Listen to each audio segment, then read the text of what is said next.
Layer skin hair and laser clinic లో latest టెక్నాలజీతో laser hair removal, anti ageing and hair fall issues కి advance treatments అన్ని ఇక cost గురించి వరి అవ్వాల్సిన అవసరం లేకుండా అందిస్తున్నారు. ఇంకా మీ కాన్ఫిడెన్స్ ని తిరిగి తెచ్చుకోండి. Get your free consultation now. Telugu వారి నంబర్ 1 చాయిస్ తెలుగు మ్యాట్రిమోనీ. పెరగనున్న అసెంబ్లీ మరియు పార్లమెంటు స్థానాలు అవి ఎన్ని కాబోతున్నాయి ఏంటో తెలిస్తే షాక్ అవటం పక్కా. ఇక వివరాల్లోకి వెళ్ళినట్లయితే పెరగనున్న స్థానాలు ఎందుకు ఏమిటి అని అంటే, ఎప్పటి నుంచో కేంద్ర ప్రభుత్వం ఈ యొక్క డీలిమిటేషన్ చేయాలి, అసెంబ్లీ స్థానాలను పార్లమెంట్ స్థానాలను పెంచాలి అని చెప్పేసి భావిస్తూ ఉన్నారు. అవి పెంచాలి అంటే ఏం జరగాలి? జనాభా లెక్కలు తేలాలి. సో ఈ జనాభా లెక్కలు యాక్చువల్గా 2021 సెన్సస్లోనే జరగాలి. కానీ అప్పుడు కోవిడ్ కారణంగా ఆ తర్వాత అనేక రకాల కారణాలతోటి అది వాయిదా పడుతూ ఉంది. ఎట్టకేలకు ఇప్పుడు 2026 జనవరిలో ఈ యొక్క జనాభా లెక్కలు అనేది మొదలు పెడతాం జరిగింది. సో ఈ నేపథ్యంలో ఒక ఏడాది పాటు ఈ జనాభా లెక్కలు ఇవన్నీ కూడా అంటే ఈ సెన్సస్ కంప్లీట్ అయిపోయిన తర్వాత ఇక దానిని బట్టి ఈ పర్సెంటేజెస్ అన్నీ చూస్తారు. అయితే ఈలోగా కేంద్ర ప్రభుత్వం ఒక ప్రతిపాదనకు వచ్చింది. ఇక మనం ఖచ్చితంగా అసెంబ్లీ మరియు పార్లమెంట్ స్థానాలను పెంచవచ్చు, పెంచితే ఎంతవరకు పెంచవచ్చు, ఇంత ఇదిగా పెంచడానికి గల కారణం, దానివల్ల ఏంటి ఉపయోగం అంటే, ఇప్పటికే ఈ పార్లమెంటు స్థానాలను కనుక డీలిమిటేషన్ చేసి పెంచితే చాలామంది అభిప్రాయపడుతున్నది ఏంటి అంటే, గతంలో ఉన్నంత వరకు ఇదిగో దక్షిణాదికి ఉత్తరాదికి మధ్య విభేదాలు తలెత్తే అవకాశాలు ఉన్నాయి. పైగా దక్షిణాది రాష్ట్రాలతో ఏమాత్రం కూడా పని లేకుండా డైరెక్ట్గా ఉత్తర భారతదేశంలో వచ్చినటువంటి స్థానాలతోనే ప్రభుత్వాన్ని ఏర్పాటు చేసుకోవచ్చు, మ్యాజిక్ ఫిగర్ టచ్ చేయొచ్చు.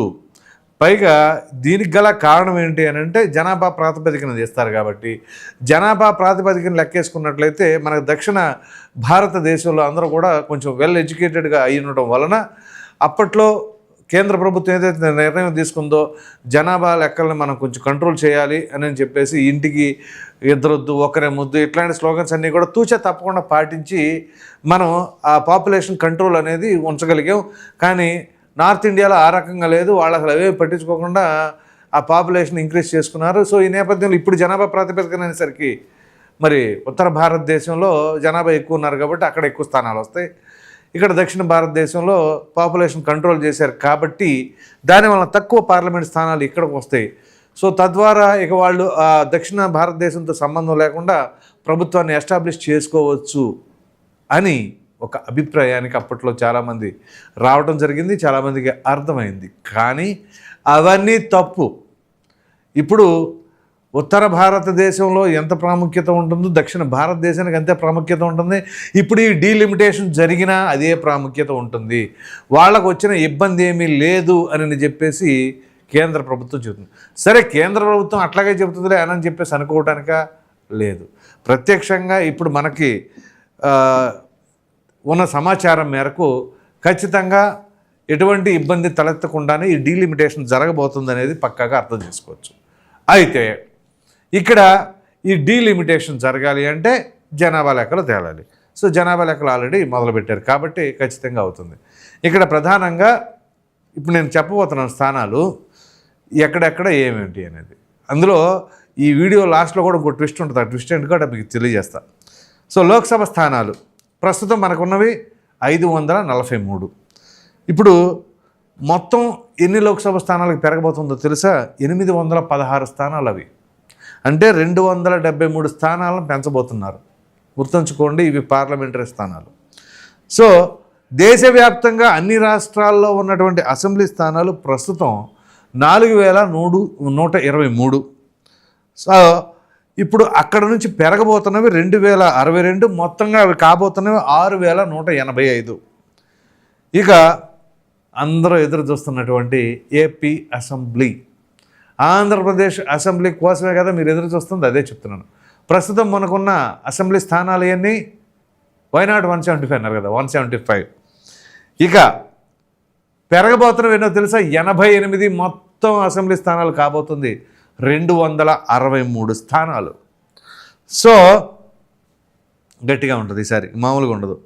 ఇక దీనివల్ల ఎవరికి బెనిఫిట్ ఎవరికి ఏంటి అనేది కూడా మనం మాట్లాడుకుందాం.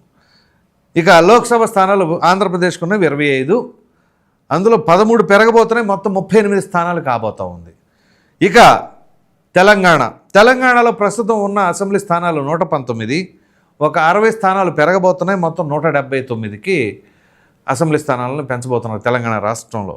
ఇక తెలంగాణ లోక్సభ స్థానాలు ప్రస్తుతం 17 అయితే పెరగబోతున్నవి 9, మొత్తం మీద 26 పార్లమెంటరీ స్థానాలు పెరగబోతూ ఉంది. ఇది ఇప్పటి లెక్క, అంటే కేంద్ర ప్రభుత్వం ఆలోచిస్తున్నటువంటి ఆలోచన. సో ఆ ప్రకారంగా చూసినప్పుడు అసలు ఏంటి అని అంటే ఇక్కడ అన్ని పార్టీల మద్దతు కావాలి. అలాగే కేంద్రం ఏమి ఆలోచిస్తుంది? హోంమంత్రి అమిత్ షా, పార్లమెంటరీ వ్యవహారాల మంత్రి కిరణ్ రిజిజు, న్యాయశాఖ మంత్రి అర్జున్ రామ్ మేఘవాల్ నేతృత్వంలో ఈ భేటీ జరిగిందనమాట. అంటే మనం ఈ పార్లమెంటరీ స్థానాలు కానీ అసెంబ్లీ స్థానాలు కానీ అంటే డీలిమిటేషన్ చేయాలి అని. సో ఇప్పుడు కొన్ని లింక్స్ ఉన్నాయి. అవి ఏంటి? ముందుగా ఈ బిల్లులు పాస్ చేయాలి అంటే విపక్షాలతో కూడా మాట్లాడాలి, వాళ్ళ మద్దతు కూడా కూడగట్టుకోవాలి. సరే, బిల్లు పాస్ చేయాలంటే విపక్షాలు చేయాల్సిన అవసరం లేదు, వీళ్ళకి ఆల్రెడీ ఉన్న బలంలో ఉన్నటువంటి పార్టీలని మద్దతు తెలిపితే సరిపోద్ది. అయితే విపక్షాలు కూడా ఇందులో దాన్ని వ్యతిరేకించడానికి ఏమైనా తప్పులు ఏమైనా ఉన్నాయా, అదే ఉండేమైనా ఉంటే వాటిని సరి చేసుకోవచ్చు. సో ఇప్పుడు కాంగ్రెసేతర విపక్షాలతో కూడా విడిగా భేటీ నిర్వహించేశారట వాళ్ళు. సో కాంగ్రెస్తో కూడా అమిత్ షా మాట్లాడే అవకాశాలు ఉన్నాయి. సో నియోజకవర్గాల సంఖ్య పెరిగితే అందరికీ మంచిదే, ఇందులో ఎవరికి ఇబ్బంది కలిగేది ఏమీ లేదు. పోనీ ఇష్టాన్ని రీతిగా మేము ఏం చేస్తున్నామని కూడా కాదు. అయితే ఇక్కడ ప్రధానంగా మనం లెక్క ఎందుకు ఇప్పుడు 50% ఆల్మోస్ట్ ఆల్ 50% పెంచుతున్నారు. ఇప్పుడు ఉన్న స్థానాలను 50% పెంచితే అంతకుముందు ఎలా ఉంటుందో ఇప్పుడు అలాగే ఉంటుంది. కానీ ఏంటి బెనిఫిట్ దానివల్ల? సో పోనీ దక్షిణాదికి ప్రయారిటీ తగ్గిపోద్ది, ఉత్తర భారతదేశానికి ప్రయారిటీ పెరిగిపోతుంది అని చెప్పేసి అప్పట్లో అనుకున్నట్టుగా లేదు. సో అప్పుడు ఎంత ప్రాముఖ్యత ఉందో ఇప్పుడు అంతే ప్రాముఖ్యత ఉంది, ఎందుకంటే 50% పెంచేశారు. సో పెంచకముందు ఎంత ప్రాముఖ్యత ఉందో పెంచినప్పుడు కూడా అంతే 50% అందరికీ పెరిగినాయి కాబట్టి పెద్ద తేడా ఏమీ లేదు. బట్ ఎందుకు పెంచారు? ఇక్కడే అసలు ట్విస్ట్ ఉంది. అదేంటి అంటే మహిళా రిజర్వేషన్. ఈ మహిళలకు సంబంధించిన రిజర్వేషన్ని 33% చెయ్యాలి, అది చట్టసభల్లో కూడా వర్తింప చేయాలి అని చెప్పేసి భావిస్తున్న తరుణంలో ఇది యాక్చువల్గా అనుకున్నది ఏంటి అంటే 2034 కిల్లా కూడా ఇది కంప్లీట్ చేసేసి అప్పటి నుంచి ఎగ్జిక్యూట్ చేయాలి అనేది మొదట అనుకున్నది. కానీ ఈలోపు ఈ జనాభా ప్రాతిపదిక అట్లా అట్ ద సేమ్ టైం ఈ డీలిమిటేషన్ అన్నీ కూడా కంప్లీట్ అయిపోతున్నాయి. కాబట్టి అంటే ఇప్పుడు ఈ జనగణన అనేది 2027 మార్చి కల్లా కంప్లీట్ అయిపోతుంది. సో ఇక డీలిమిటేషన్ చేయటం అనేది ఎలాగనేది కూర్చుంటారు. ఇప్పుడు అది జరిగిన తర్వాత అప్పుడు ఆటోమేటిక్గా ఈ యొక్క డీలిమిటేషన్ చేసేసుకుంటారు, సీట్లు అనేది పెంచుకుంటారు.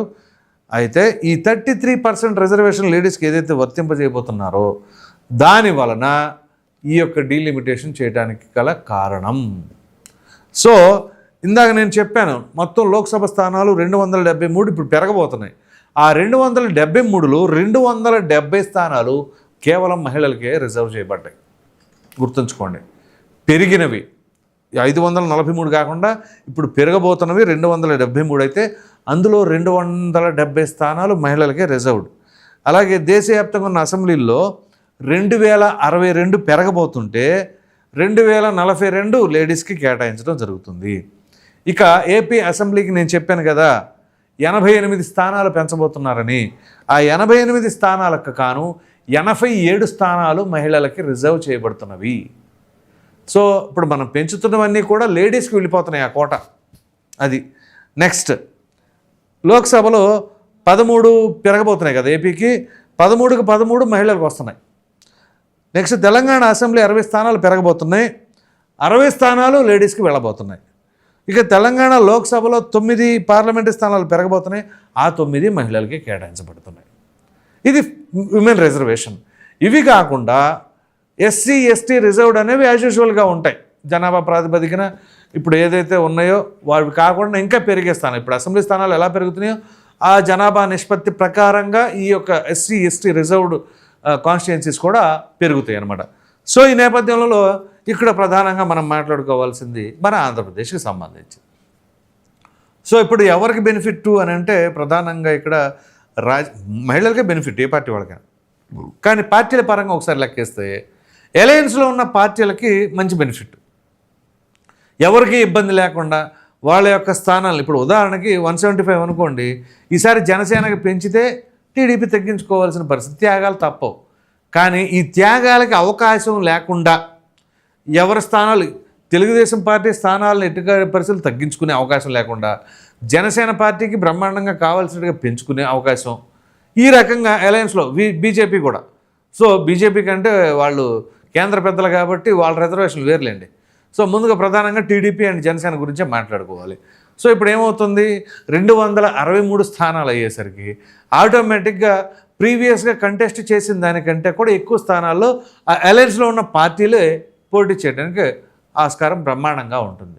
అయితే ఇక్కడ ఇబ్బంది ఎవరికి కలుగుతుంది అని అంటే, ఎవరైతే సింహం సింగిల్ అంటారో వాళ్ళకి తీవ్రమైన ఇబ్బంది. ఇప్పుడు మామూలుగానే ఉన్న 175 నియోజకవర్గాలకు కాను వాళ్ళకి నియోజకవర్గ ఇన్ఛార్జీలు కరువైన పరిస్థితి. ఇప్పుడు అదే 263 అయితే అది పరిస్థితి. పైగా ఇక్కడ ఎందుకులేండి, ఇది కొంచెం డీప్గా అనాలిసిస్ చేయాలి. సో నేను అవుట్లైన్ మాత్రమే చెప్తున్నా. సో ఆ రకంగా ఇక్కడికి సంబంధించిన వ్యవహారం ఇది కొంత ఇబ్బంది కలిగిద్ది ఎవరికి, వైసీపీ వాళ్ళకి అని చెప్పేసి అనుకో. సరే, దానికి సపరేట్ వీడియో మాట్లాడుకుందాం. కానీ మొత్తం మీద ఈ యొక్క అసెంబ్లీ పార్లమెంటు స్థానాలు ఈ రకంగా పెరగబోతున్నాయి. కేంద్రం ఆ రకంగా ఆలోచన చేస్తుంది. సో కాంగ్రెస్ వాళ్ళతో కూడా మాట్లాడిన తర్వాత ఇది పార్లమెంట్లో బిల్లు పాస్ చేయబోతున్నారు. సో మరి ఈ అసెంబ్లీ స్థానాలు, పార్లమెంట్ స్థానాలు పెంపుదల పైన మీరేమనుకుంటున్నారో అనే అభిప్రాయాన్ని కామెంట్లో తప్పకుండా తెలియచేయండి. Thank you.